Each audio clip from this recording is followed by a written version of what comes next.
सदा सर्वदा देव सन्निध आहे, कृपाळूपणे अल्पथारिष्ट पाहे. सुखानंद आनंद कैवल्यदानी, नुपेक्षी कदा रामदासाभिमानी.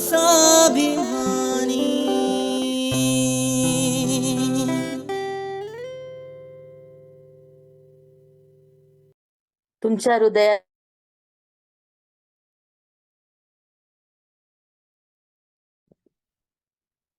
तुमच्या गुरूंना माझा नमस्कार आणि तुमच्यासारखे महान आत्मे निर्माण करणाऱ्या तुमच्या आई वडिलांना माझा नमस्कार. आज 1 जानेवारी नवीन वर्ष. तुम्हा सगळ्यांना इंग्रजी नवीन वर्षाच्या खूप खूप शुभेच्छा. नवीन वर्ष, नवीन घडी, नवीन डाव. आणि आज आपण एक नवीन विषय घेऊया.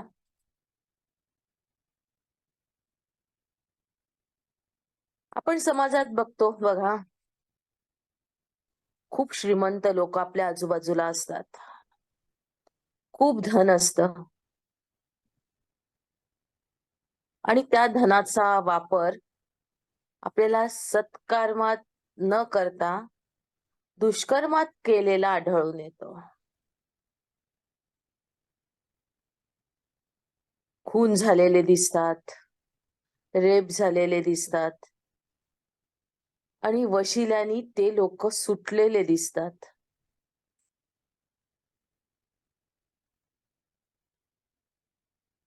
हँडरेस कशासाठी आहे?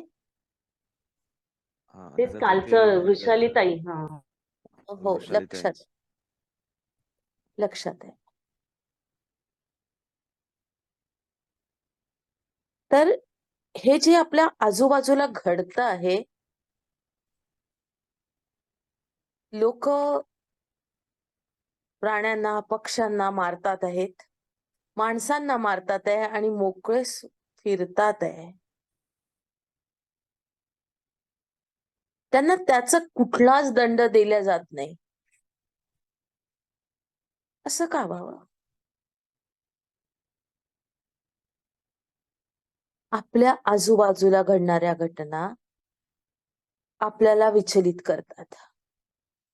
आपण देवाची पूजा करावी, सत्मार्गाने जावं, कोणाचं मनही दुखवू नये, तरीही भोग आपल्या वाट्याला येतात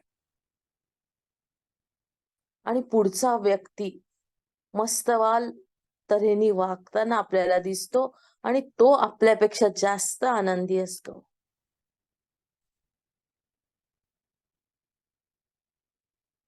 हे जेव्हा आपण बघतो तेव्हा आपल्याला याच्यातला फरक समजून घेणं भाग असतं. आपण एक एक कर्म करत जातो. रोजचे जर आपण 100 कर्म केलेत, छोटे छोटे कर्म घडतात आपल्या हातानं.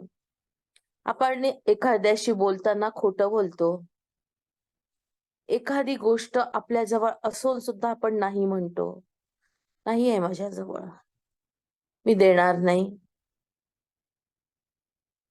किंवा एखाद्याची आपण मदत देखील करत नाही, त्याला मदत आवश्यक असताना देखील.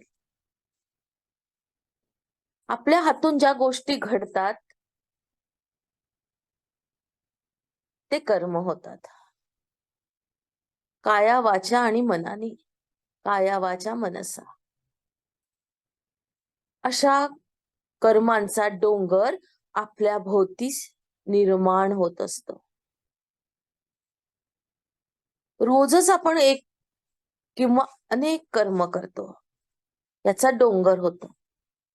पण हे करत असताना तव्यावर, गरम तव्यावर आपला पाय पडला, आपल्याला ताबडतोब भाजल्या जातं.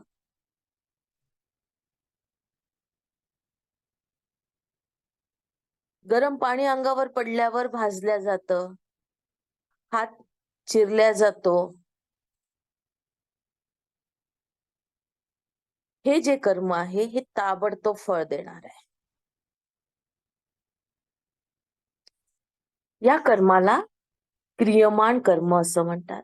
जे कर्म आपलं सतत घडत असतं, जे कर्म करतो ते क्रियमान कर्म आहे. क्रिया होते आणि कर्म निर्माण होतं. आपण बिना कर्माचे राहूच शकत नाही. आपण श्वास घेतो हे देखील आपलं एक कर्म आहे. श्वास सोडतो हे देखील एक कर्म.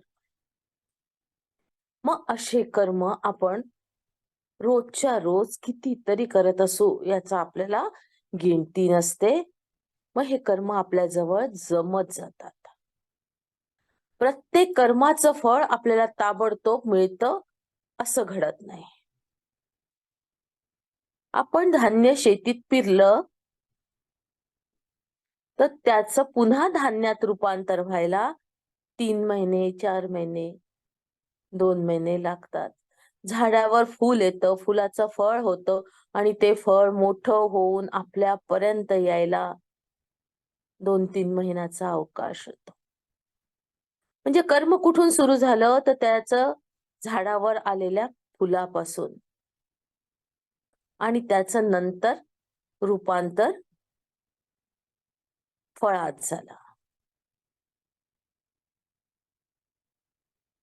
म्हणजेच काय झालं, ते कर्म तयार व्हायला काही अवकाश गेला.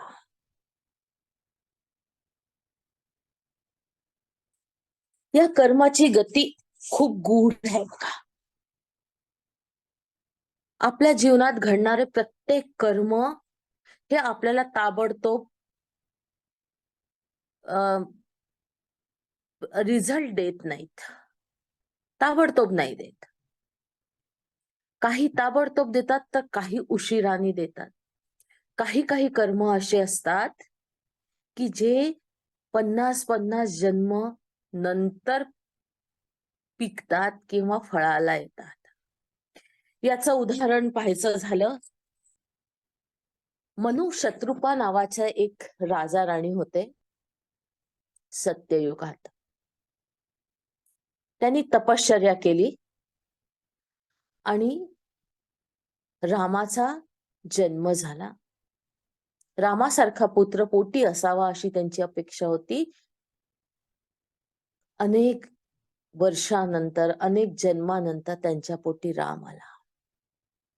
आता हा राम परमेश्वराचा अंश आहे हे आपल्याला सगळ्यांनाच माहित आहे. पण तरीही ह्या दशरथानी एकदा वनात गेले होते आणि वनात त्यांनी एक लक्षवेधी बाण मारला आणि त्यांनी श्रावण बाळाचा मृत्यू झाला.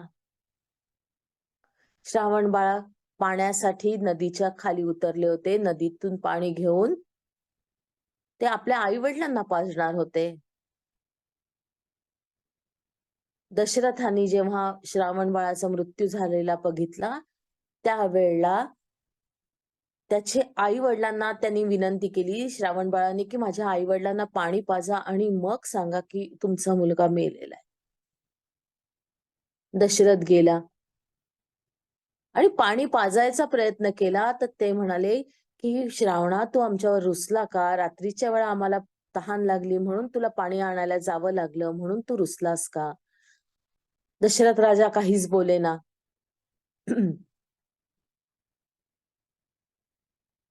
त्यांनी ओळखलं की हा आपला मुलगा नाहीये. ते पाणी नाही प्यायले. त्यांना विचारलं तू कोण आहे? तू का माझ्यासाठी आमच्यासाठी पाणी आणलं? तेव्हा दशरथ राजांनी सगळी गोष्ट सांगितली की माझ्या हातून असा असा बाण चालला आणि त्यात तुमच्या मुलाचा बळी गेला. त्यावेळेला याच्या श्रावण बाळाच्या माता पित्यांनी त्याला शाप दिला की तुला देखील असा पुत्र वियोग होईल.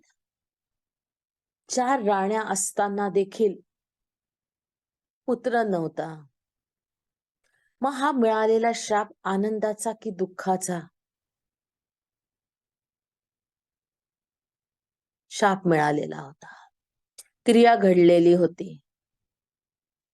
पुढे जाऊन आपण बघतो तर रामाचा अभिषेक होणार होता, त्याला राज्याभिषेक होणार होता, युवराजाभिषेक होणार होता, आणि त्याच वेळा त्याला कैकेयी मातेच्या सहकार्याने वनात जावं लागला. राम हा प्रभूचा अवतार होता, पण मानव जन्मात आलेला होता. ज्याच्या पायाने अहिल्यासारखा दगड तरून जातो, तो आपल्या वडिलांना 14 वर्षासाठी जीवनदान देऊ शकत नाही. ज्या घटना घडायच्या असतात त्या बरोबर घडायला लागतात. तो शाप जो श्रावण बाळाच्या वडिलांनी दिलेला होता, तो 14 वर्षांनी फळास येतो आणि दशरथाचा मृत्यू त्याच्या मुलाच्या वियोगात होतो. आपण असे अनेक उदाहरणं बघू शकतो बघा. विष्णूच्या दरबारात असणारे जय विजय दोघं द्वारपाल होते. जेव्हा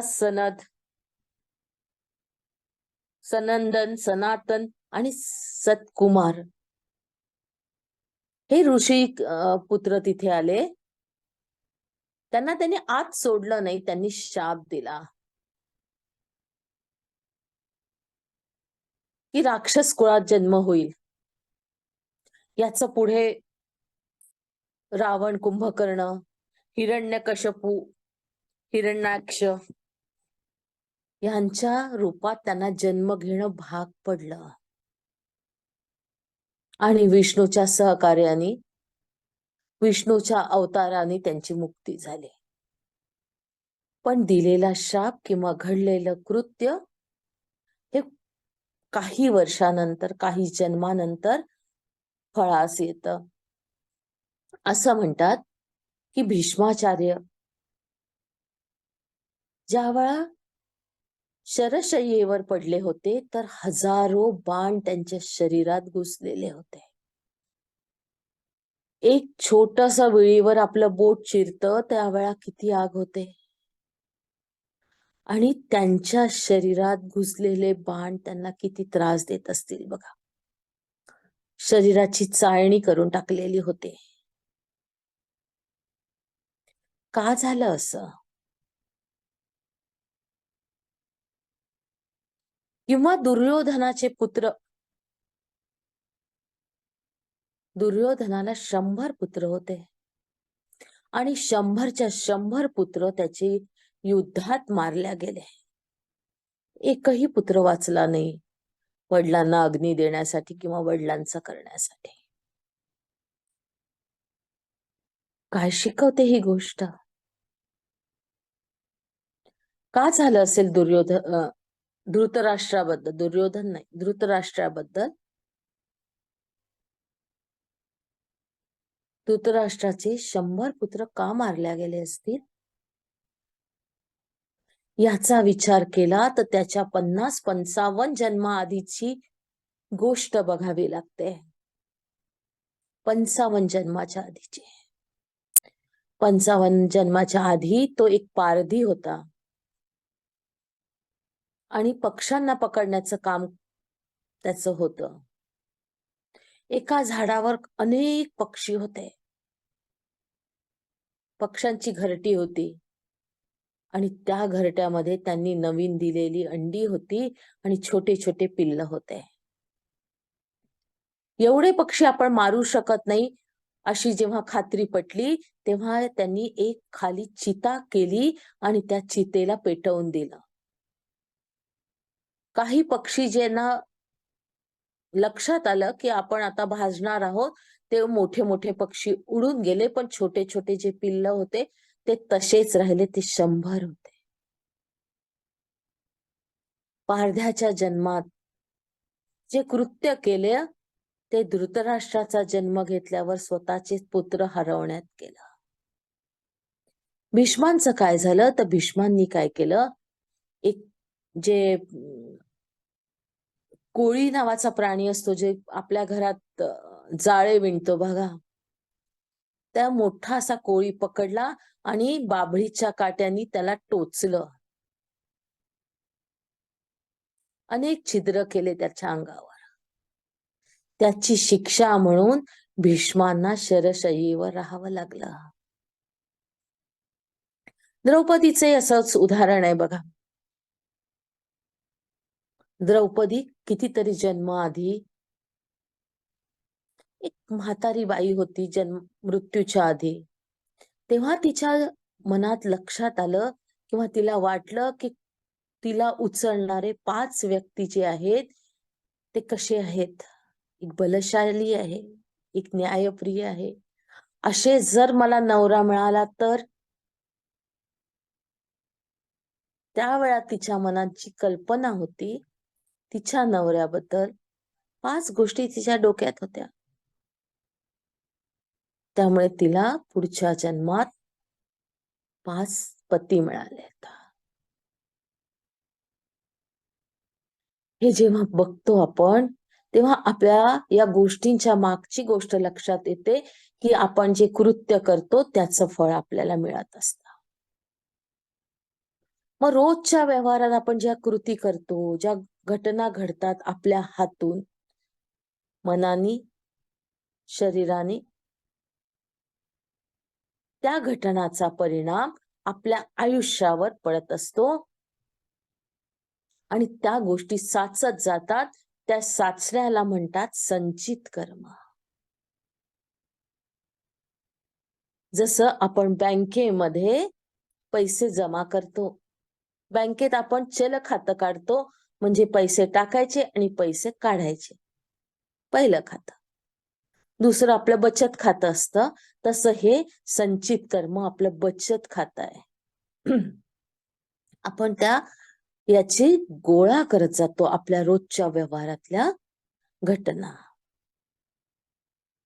प्रत्येक कर्माला त्याचा एक वेळ असतो.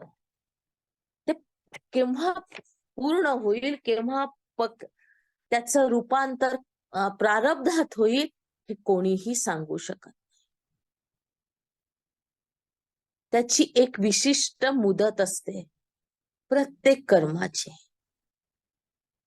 आपण आपल्या जन्माबरोबर 3 जन्माचे कर्म घेऊन आलेलो असतो. गीतेत असं म्हणतात की 3 जन्माचे कर्म आपण आपल्या सोबतीला आणलेले आहेत आणि या जन्मात करणारे कर्म तर आहेच आहे. मग 3 जन्मातले कर्म आपण ज्या वेळा आणतो त्यावेळेला आपण ज्यांच्याशी आपलं देणं घेणं आहे त्या व्यक्तींना आपण सोबत आणतो. त्यांच्या संग आपण जन्म घेतो. मग ज्या वेळेला एखादा मूल शिकत नाही किंवा आपल्या आई वडिलांचं ऐकत नाही आणि आपल्याला खूप मनस्ताप होतो, मूल अभ्यासच नाही करत,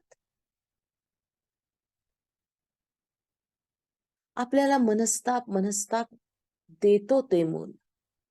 किंवा काही मुलं बघा आई वडिलांचं ऐकतच नाही, मनमानी कारभार करतात. किंवा काही मुलं आपल्या मायबापांना वृद्धाश्रमात टाकतात. हे देखील वृद्धाश्रमात जाणं देखील आपल्या कर्माचं फळ आहे. आणि कुठलंही कर्माचं फळ भोगल्याशिवाय आपल्याला या पृथ्वीवरून जाता येत नाही. त्या कर्माचं फळ आपल्याला निश्चितच मिळणार असतं. त्यासाठी आपल्याला अनेक जन्म घ्यावे लागतात. म्हणून असं म्हणतात की जे लोक आत्महत्या करतात ते इथेच अडकतात. कारण त्यांनी जे घेऊन आलेले कर्माचा हिशोब आहे तो त्यांनी पूर्ण केलेला नसतो.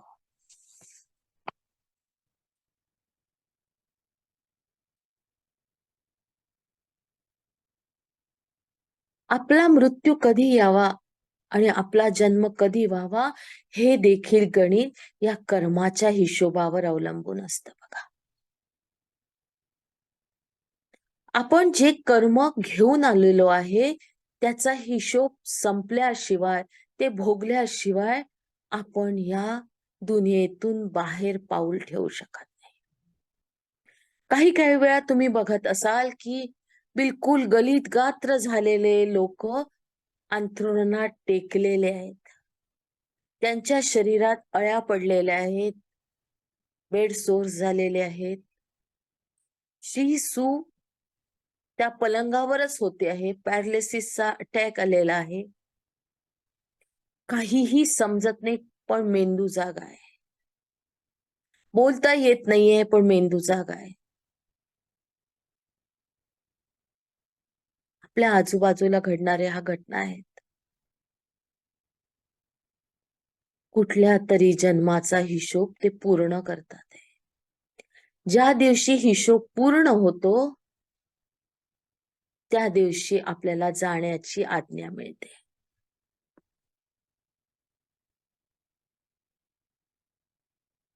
मग आपण बघितलं, जे आपण कर्म जमवतो, बचत खात्यात टाकतो, ते संचित कर्म असतात. ज्याप्रमाणे आपण बँकेत पैसा जमवतो, एफडी करतो आणि एफडी मॅच्युअर होते,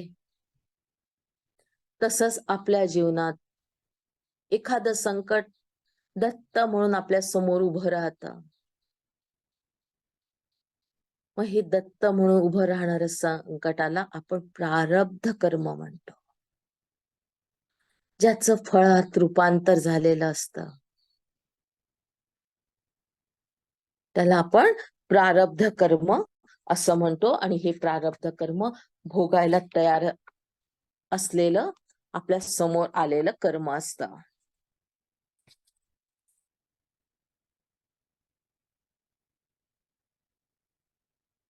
मग हे कर्म कसे कसे असतात? आपल्याला मानसिक त्रास देणारे असतात किंवा शारीरिक त्रास देणारे असतात, किंवा दोन्हीही त्रास एकदम आपल्या बरोबर सुरू असतात. काही काही गोष्टी बघा, फक्त मानसिक रूपाने आपण भोगत असतो. आपल्याला मनाला त्रास होत असतो. आणि काही काही वेळा मन आणि शरीर दोन्हीही त्यात सहभागी असतात. एखादा ऍक्सिडेंट झाला, आपला पाय तुटला, हात तुटला, हे शारीरिक कर्म आहे. आणि काही काही कर्म शरीराला त्रास न होता होतात, जे एखाद्याचा मुलगा ऐकत नाही किंवा त्याला घरी छळल्या जात. बाहेरून दिसायला असं वाटतं की किती छान आहे हे लोक, पण आतून त्या बाईची किंवा त्या माणसाची फरफट सुरू असते. मग हे कर्म दोन्ही प्रकारे भोगल्या जातात, मानसिक किंवा शारीरिक. तुम्ही कितीही देवाला विनवणी केली की देवा मला या कर्मातून सोडव, मला यातून बाहेर काढ. मृत्यूशय्येवर पडलेला माणूस रोज विनवणी करत असतो, सोडव रे बाबा, सोडव रे बाबा, सोडव रे बाबा. पण देव देखील तुमच्या कर्माच्या हिशोबात हात घालत नाही. तुम्हाला ते भोगावंच लागतं. रामाला मनुष्य जन्मात येऊन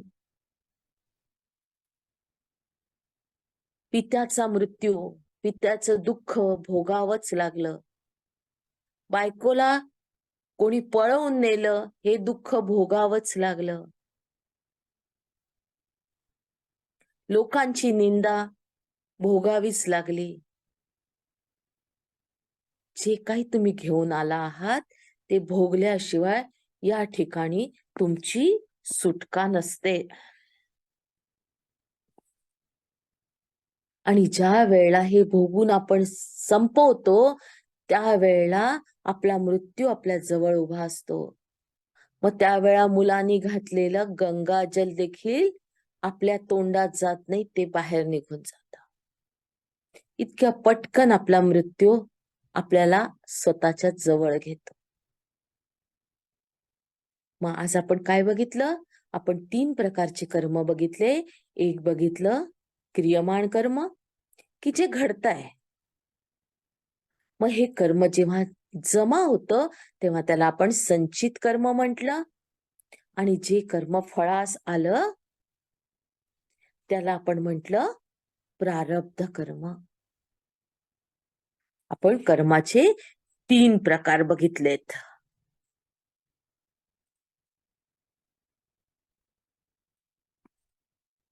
आणि ज्या वेळा ह्या कर्माचा हिशोब आपला संपतो, आपण हे सगळे कर्म भोगून संपवतो, त्यावेळा आपल्याला मुक्ती असते. आपण पुण्य जे करतो, जे पोथ्या वाचतो, जप करतो, त्याचा वेगळा परिणाम आपल्या जीवनात असतो. मी 1,00,000 जप केला की मी रोज 13 माळी जप केला, त्यामुळे माझे पाप धुतल्या जातील असं होत नाही. जे तुमच्या जीवनामध्ये आनंदाचे क्षण येतात, ते तुम्ही मिळवलेलं संचित कर्मच असतं. तुम्ही जे लोकांसाठी केलं, तुम्ही जो देवाची आराधना केली, जप केला, मंत्र केला, ध्यान केलं, त्याचं फळ तुमचं आयुष्य या कर्माच्या मध्ये, या दुःखाच्या मध्ये आनंद रूप किंवा आनंदाची पखरण करण्यासाठी होते. मग असं म्हणता येईल की पाप कर्म आपल्याला वेगळे फेडावे लागतात आणि पुण्य कर्माचं फळ आपल्याला वेगळं करता येतं, वेगळं मिळतं. पुण्यामुळे पाप नष्ट होत नाही आणि पापामुळे पुण्य नष्ट होत नाही. त्याचा बॅलन्स होत नाही की या पारड्यातलं घ्यायचं आणि या पारड्यात टाकायचं, असं घडत नाही.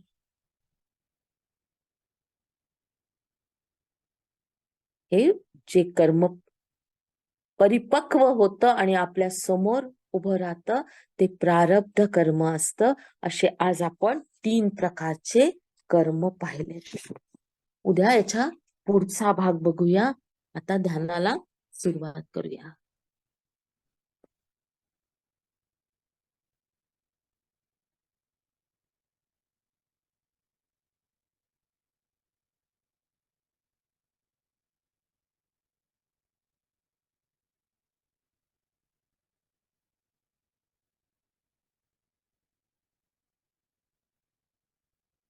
पाय क्रॉस करा,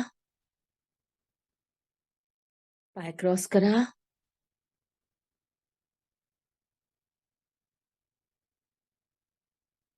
हात क्रॉस करा. पूर्ण लक्ष श्वासावर केंद्रित. डोळे अलगद बंद. श्वास आत, श्वास बाहेर. श्वास आत, श्वास बाहेर. श्वास आत, श्वास बाहेर. पूर्ण लक्ष श्वासावर केंद्रित. पूर्ण लक्ष श्वासावर केंद्रित. येणारा श्वास, जाणारा श्वास. श्वास आत, श्वास बाहेर. श्वास आत, श्वास बाहेर. श्वास आत येतोय, श्वास बाहेर जातोय.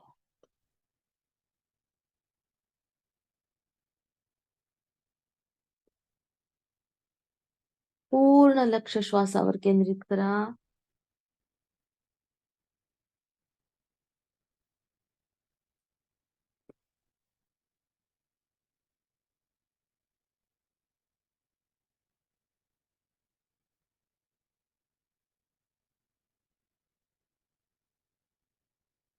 आज आपण वरतून खाली उतरणार आहोत.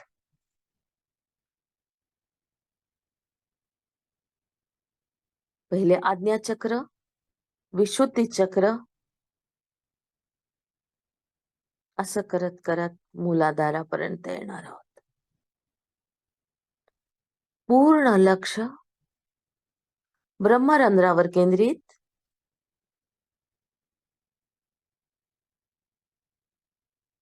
क्राउन चक्रातून येणारा प्रकाश आपल्या ब्रह्मरंध्रावर आदळतोय.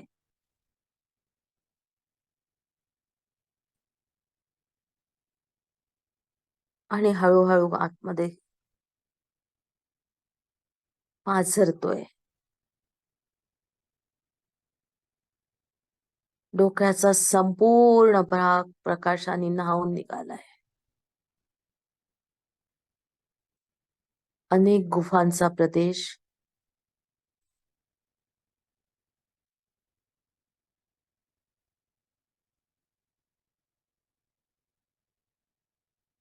पूर्ण लक्ष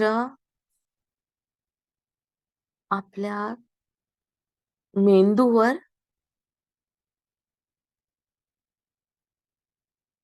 डोक्याच्या कवटीच्या आत असणारा प्रदेश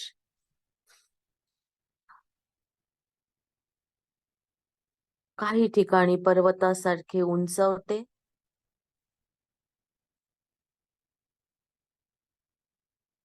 तर काही ठिकाणी खोलगट भाग मेंदूला आतून बघण्याचा प्रयत्न.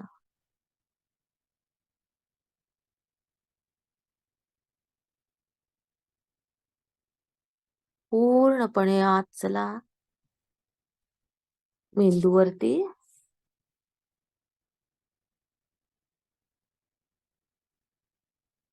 मेंदूच्या आत वरच्या भागाच्या आत घुसायचंय. आतमध्ये लिपलिपित भाग आहे.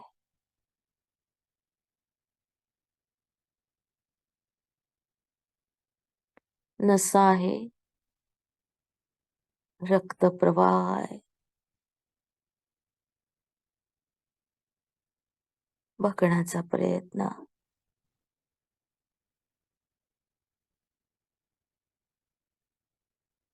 पूर्णपणे आत शिरा.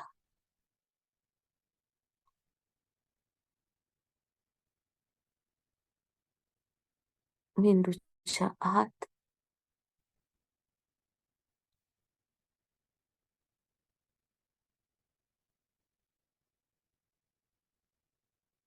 सगळा प्रकाश हळूहळू आपली जागा घेतोय.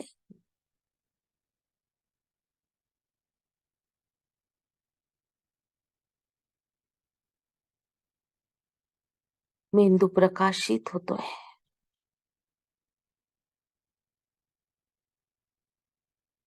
आतून पूर्ण प्रकाश पसरतोय.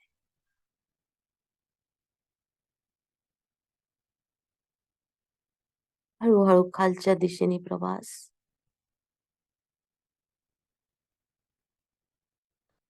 कोपरा आणि कोपरा प्रकाशाने उजळून निघालाय.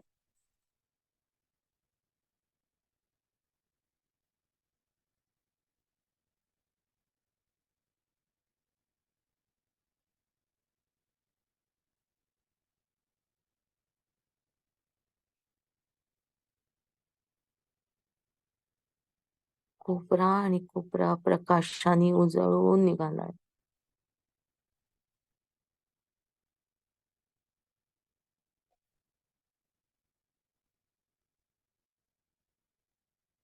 आज्ञा चक्रावर आपण आलो आहे.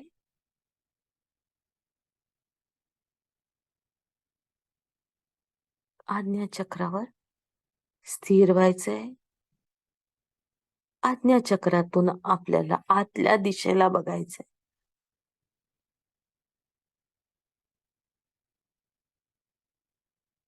आज्ञा चक्रातून सरळ रेष जर ओढली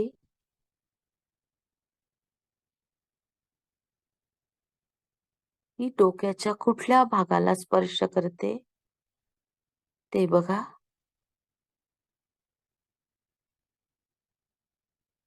एक मोठा टॉर्च आपण आज्ञाचक्रावर लावला तर त्याचा प्रकाश पूर्ण आज्ञाचक्राच्या भागाला, आतल्या भागाला उजळून टाकेल. प्रकाश बघण्याचा प्रयत्न.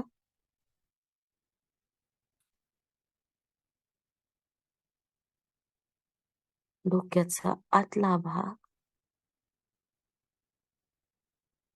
उजळून निघालाय.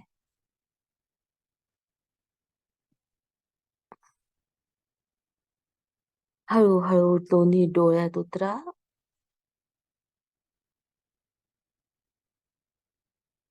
डोळ्यांच्या पलीकडे असणारा जो भाग आहे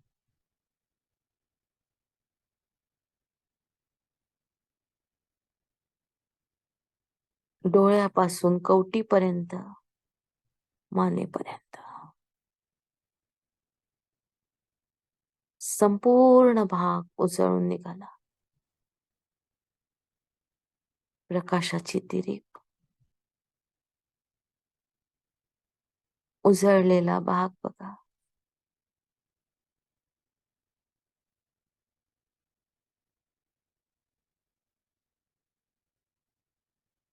खाली या. नाक आणि नाकाच्या मागचा संपूर्ण प्रदेश.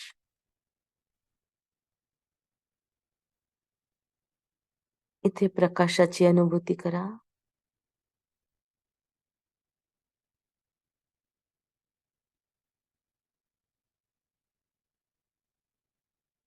त्याच्याही खाली तोंड, आतले दात, टाळू, जीभ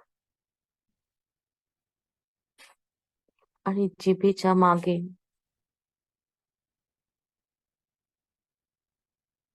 असणारी अन्ननलिका, वायुनलिका,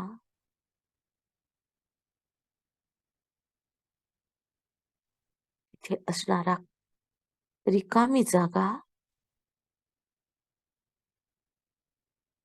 संपूर्ण प्रकाशाने न्हाऊन निघालीये.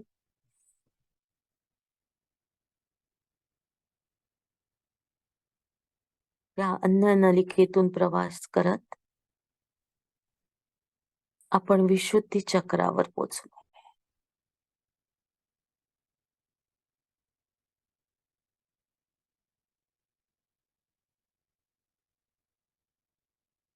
विशुद्धी चक्रात असणारी थायरॉइड ग्लँड प्रकाशाने उजळून निघाली आहे. आपली स्वरपेटी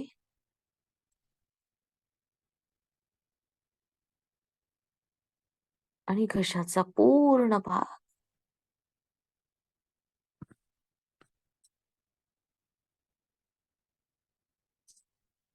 घशाच्या मागे असणारी मणक्याची माळ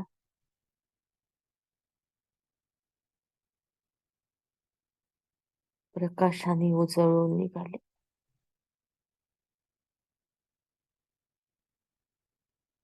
कंठाचा संपूर्ण भाग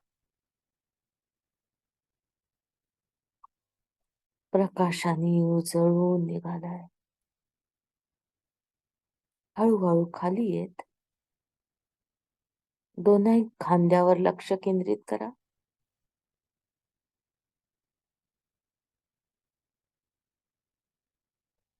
आपल्या डोक्याचं मणकं आणि आपलं धड जिथे जोडल्या गेलेलं आहे बघा,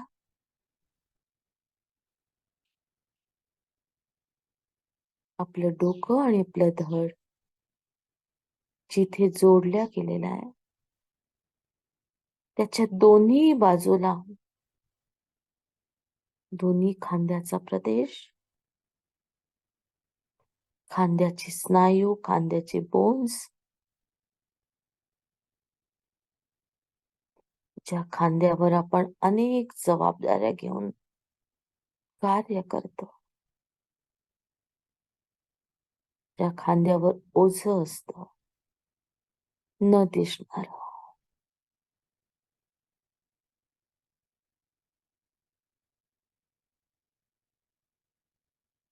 त्या खांद्यावर लक्ष केंद्रित करा. तिथला जो भार आहे, आपणच आपल्या मनाने साचवलेला भार आहे. हे मलाच करायचंय, हे मीच करू शकते, हे माझं कर्तव्य आहे, असं म्हणत आपण अनेक जबाबदाऱ्या उचलत असतो.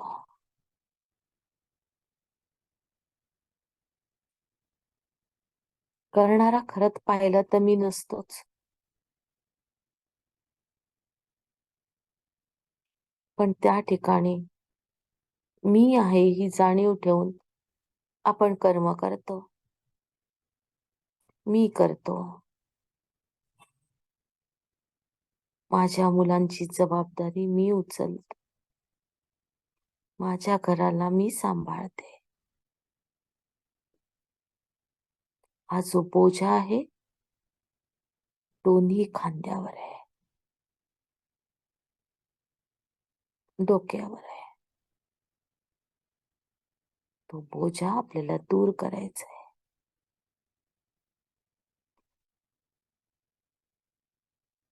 तिथे प्रकाश पोचवायचा आहे. दोन्ही खांदे रिलॅक्स करायचे आहेत. तो भार उतरतोय. जो काही भार आहे तो आपण आपल्या गुरुच्या पायाशी ठेवलाय.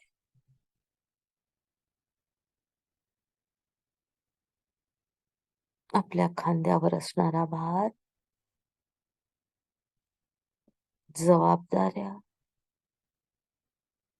दुःख आपण गुरुच्या पायाशी ठेवून दिले. त्यामुळे हा भाग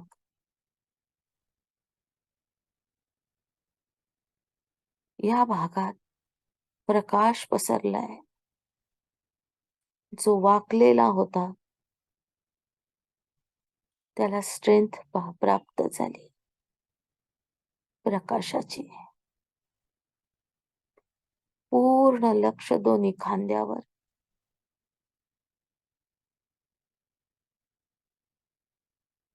दोन्ही खांद्यावर लक्ष केंद्रित करा. दोन्ही खांद्यापासून दोन्ही हातापर्यंत जे हाड जातात आहे, ते हाड, त्या नसा, तिथलं मांस संपूर्ण प्रकाश दोन्ही हातात पसरवून टाका.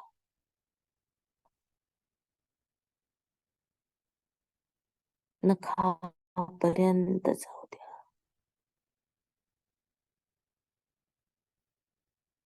आतून तुमचे हात उजळून निघालेले आहेत.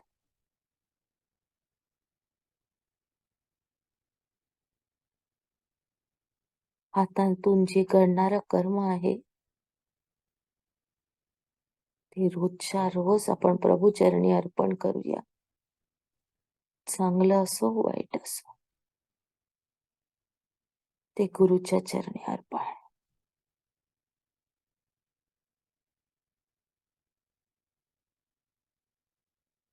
तळव्यापर्यंत लक्ष केंद्रित. नखामध्ये देखील. बोटाच्या शेवटच्या टोकापर्यंत प्रकाश पसरलाय.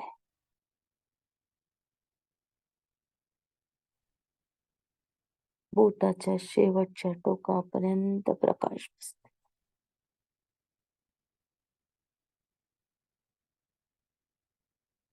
दोन्ही हात प्रकाशाने उजळून निघाले.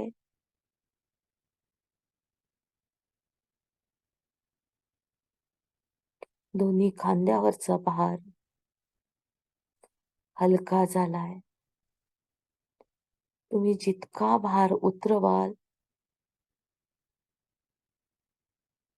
तितका तो आज उतरणार आहे. मनाने संपूर्ण भार गुरुच्या चरणावर ठेवलेला आहे. आपण छातीवर लक्ष केंद्रित, छातीचा पिंजरा, पिंजऱ्याच्या आत धडधडणार हृदय, फुफ्फुस, अनेक ऑर्गन्स सगळे प्रकाशाने चमकत आहेत. प्रकाश प्रत्येक कणाकणापर्यंत पोचतोय.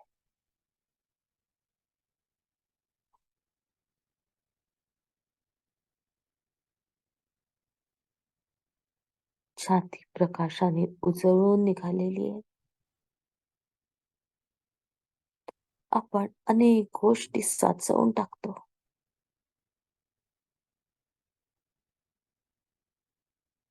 कोणीतरी केव्हा तरी काहीतरी बोललेलं असतं, पण आपल्या मनाच्या कोपऱ्यात ते अजूनही पडलेलं असतं. अनेक वर्षापासून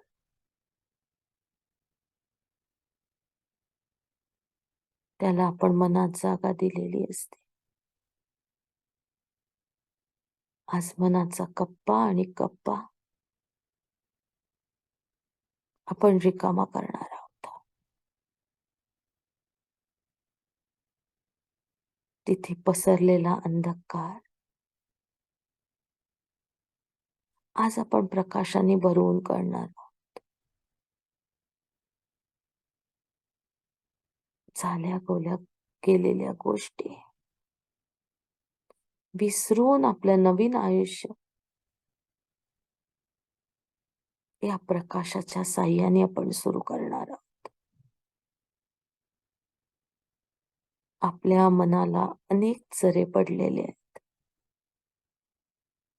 अनेक जखमा झालेल्या आहेत.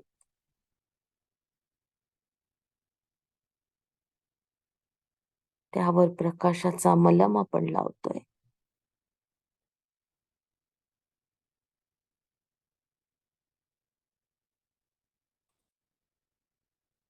पूर्ण गोष्टी आपण खाली खाली येतोय.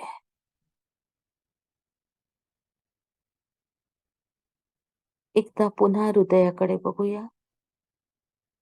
आता हृदयाचा आकार चमकताय, चमचमणार आहे. संपूर्ण प्रकाशाने नावून निघालेला आहे. पोटाकडे लक्ष केंद्रित, पोटामध्ये असणारे स्नायू, सगळे अवयव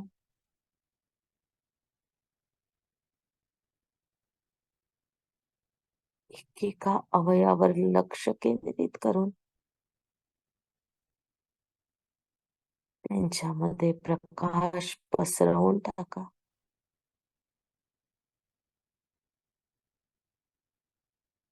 पूर्ण प्रकाश आपल्या मणिपूर चक्राच्या अधीन असणाऱ्या सगळ्या ऑर्गन्स मध्ये पसरलाय.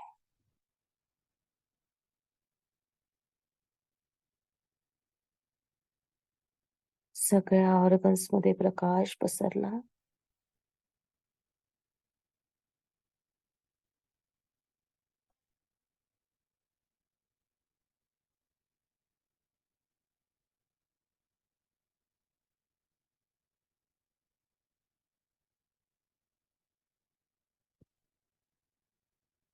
पोटाचा संपूर्ण भाग प्रकाशित झालेला आहे.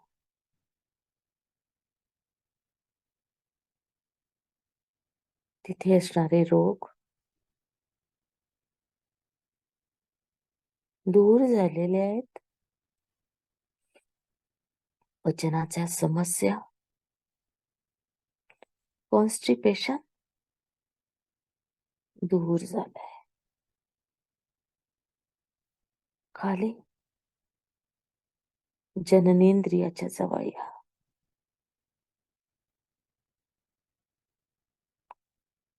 मूत्राशय,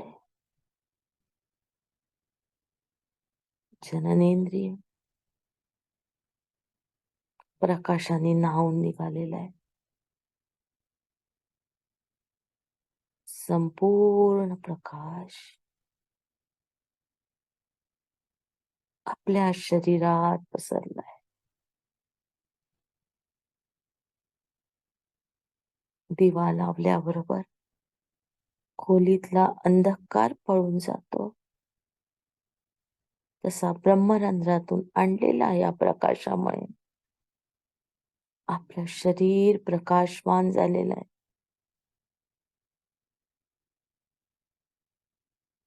खाली पायात उतरायचंय. दोन्ही मांड्यात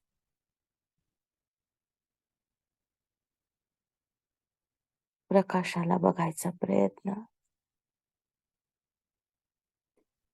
मांडी आणि आपलं धड जिथे जुळतं तिथे लक्ष केंद्रित करा.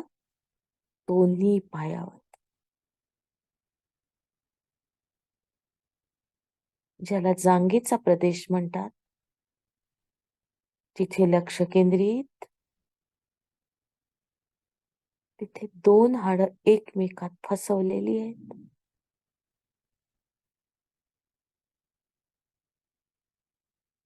तिथे लक्ष केंद्रित. तिथे असणारं टेन्शन काढून टाका.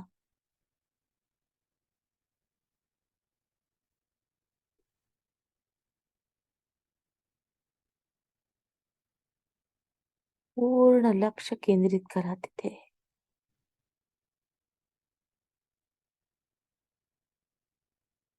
पूर्ण लक्ष दोन्ही जांघात केंद्रित.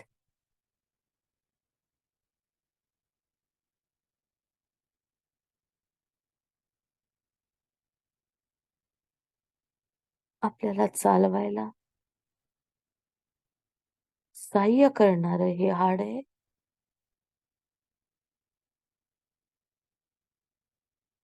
आणि या हाडाकडे आपलं दुर्लक्ष होत असतं. पूर्ण प्रकाशाने भरून टाका.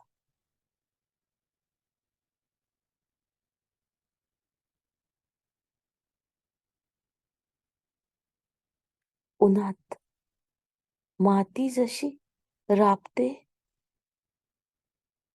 कोरडी होते आणि पाऊस आल्यावर संपूर्ण पाणी ती जसं पिऊन टाकते, त्याचप्रमाणे इथला भाग प्रकाश स्वतःमध्ये शोषून घेतोय.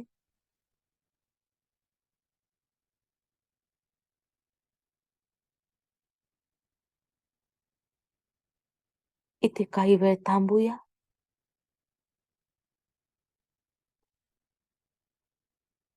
प्रकाशाला पूर्ण आतपर्यंत जाऊ द्या.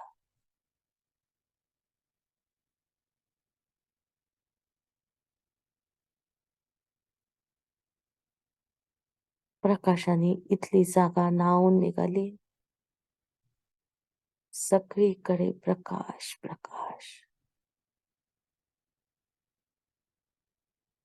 प्रकाशच पसरलाय.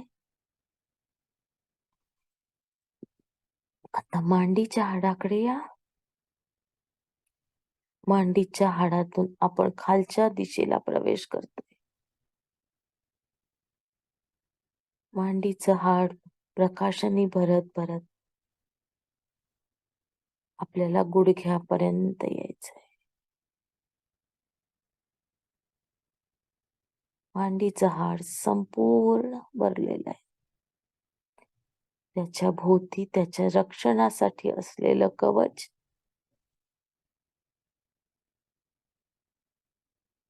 ते आपण प्रकाशाने भरून टाकलेलं आहे.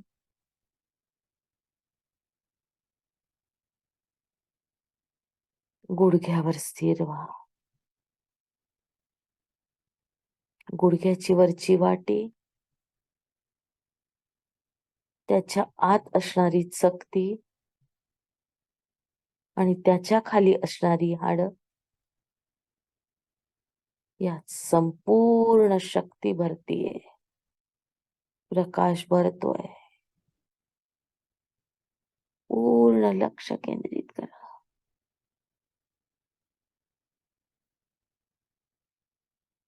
पूर्ण लक्ष गुडघ्यावर केंद्रित.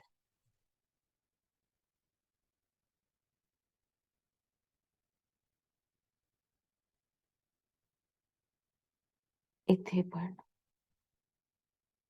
प्रकाश व्हायब्रेशन्स आत आत चालले आहेत. त्याचा खिचाव महसूस करा. शोषला जात आहे ते बघा.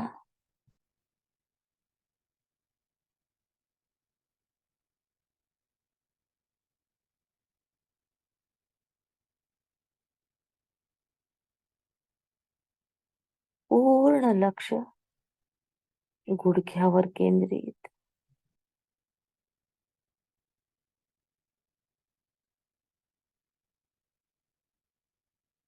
गुडघ्याच्या आत प्रकाश, गुडघ्याच्या बाहेर प्रकाश. प्रकाशाने गुडघा चमकतोय एखाद्या हिऱ्यासारखा.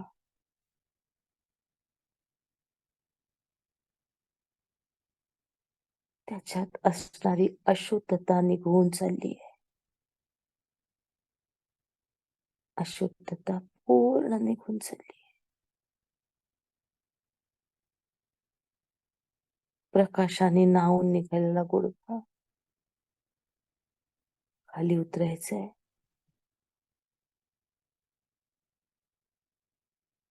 खालचं हाड आपल्याला टाचेपर्यंत घेऊन चाललंय.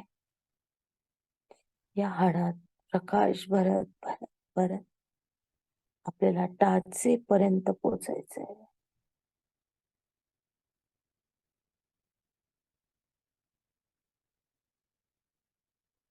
प्रकाश संपूर्ण टाचेपर्यंत पोचलाय.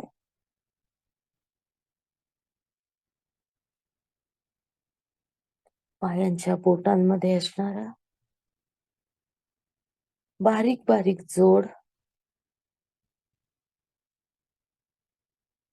पावलामध्ये एकत्र येणारे हाड, याच्या भोवती असणाऱ्या नसा, मांस बघण्याचा प्रयत्न करा.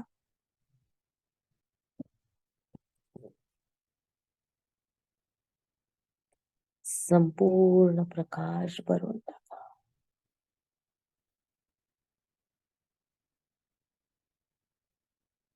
पावलामध्ये, टाचेमध्ये जिथे जिथे जोड आहेत तिथे तिथे आपण प्रकाश भरतोय.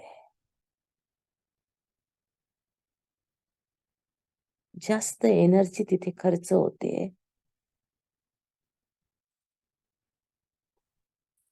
संपूर्ण लक्ष तळव्यावर द्या. तुमच्या शरीरातून नको असलेले द्रव्य, नको असलेली ऊर्जा, नको असलेले विचार,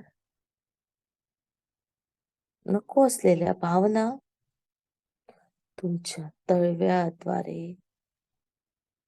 पृथ्वीच्या आत शोषून घेतल्या जातात आहे. त्यासाठी आपण पृथ्वीला विनंती करूया, या ज्या काही भावना आहेत, मला नको असणाऱ्या गोष्टी आहेत, त्या तू शोषून घे. त्या गोष्टींबरोबर आपण पृथ्वीच्या आत प्रवेश करणार आहोत. पृथ्वीच्या गर्भापर्यंत आपण पृथ्वीच्या आत आत आत चाललो आहोत. तळव्यातून सगळं काही घेऊन पुन्हा एकदा लक्ष द्या तळव्यावर. कुठलीच भावना मागे सोडू नका. जो काही कचरा आहे तो सगळा गोळा करून आपण पृथ्वीच्या आत शिरतो आहोत. आत आत पृथ्वीच्या गर्भापर्यंत पोचायचंय. आतल्या दिशेने प्रवास सुरू आहे आपला. खोल खोल खोल खोल खोल पृथ्वीच्या गर्भापर्यंत. गर्भाच्या तिथे नुसतं आणि नुसतं प्रकाश आहे. केशरी पिवळा भडकलेला अग्नी आहे. या अग्नीमध्ये तुम्ही आणलेला कचरा टाकून द्या. पृथ्वी मातेला देऊन टाका तो.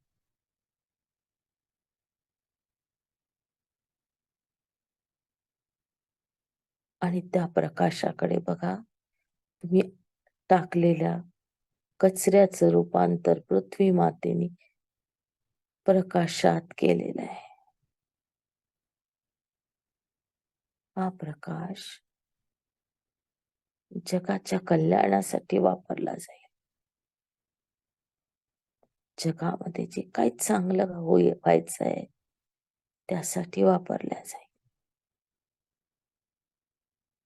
जगाचं चांगलं होणं म्हणजे तुमचं चांगलं होणं. तो परतून तुमच्यापर्यंत पोहोचेल. चांगल्या रूपात, चांगल्या एनर्जीत.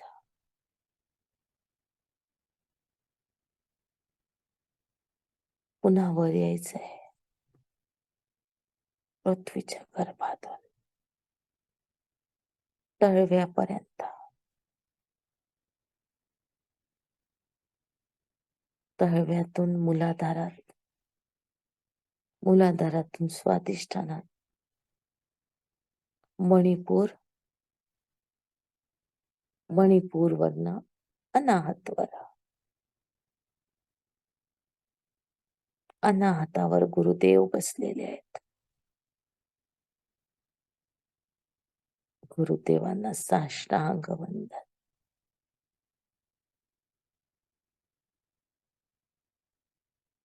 रिकामे झालेले तुम्ही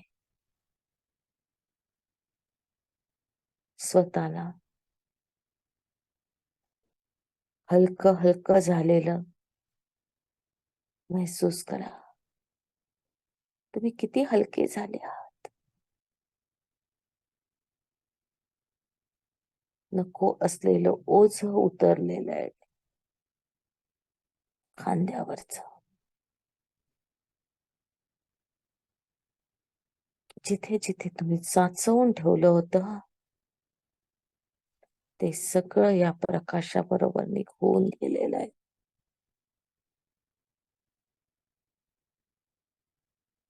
पूर्ण लक्ष श्वासावर केंद्रित करा. श्वास येतोय, श्वास जातोय. श्वास आत, श्वास बाहेर. श्वास आत, श्वास बाहेर. येणारा श्वास, जाणारा श्वास. श्वास आत, श्वास बाहेर. श्वासाचं निरीक्षण. श्वास येताना कुठे स्पर्श करतो, किती लांब आहे, किती आत जातो. बाहेर निघताना कुठल्या भागाला स्पर्श करतो, किती बोट बाहेर पडतो, कुठल्या नाकपुडीतील श्वास सुरू आहे. बारीक बारीक गोष्टीचं निरीक्षण. श्वास आत, श्वास बाहेर. श्वास आत, श्वास बाहेर. पाय सोडून द्यायचेत. बोटात बोट गुंफलेली सोडून द्यायची. दोन्ही हात एकमेकांवर रब करत चेहऱ्यावरनं फिरवा, खांद्यावरनं फिरवा, अंगावरनं फिरवा.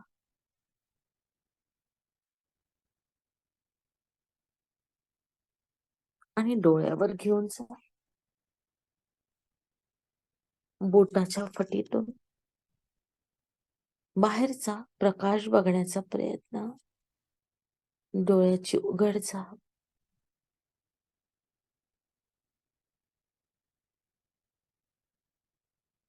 हळूहळू डोळे उघडा. एका सुंदर स्माईल सह शीतलताई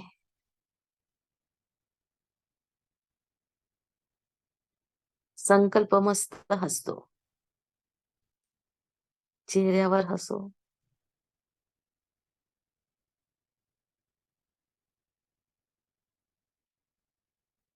आपण हसलो तर आपला दिवस चांगला जातो.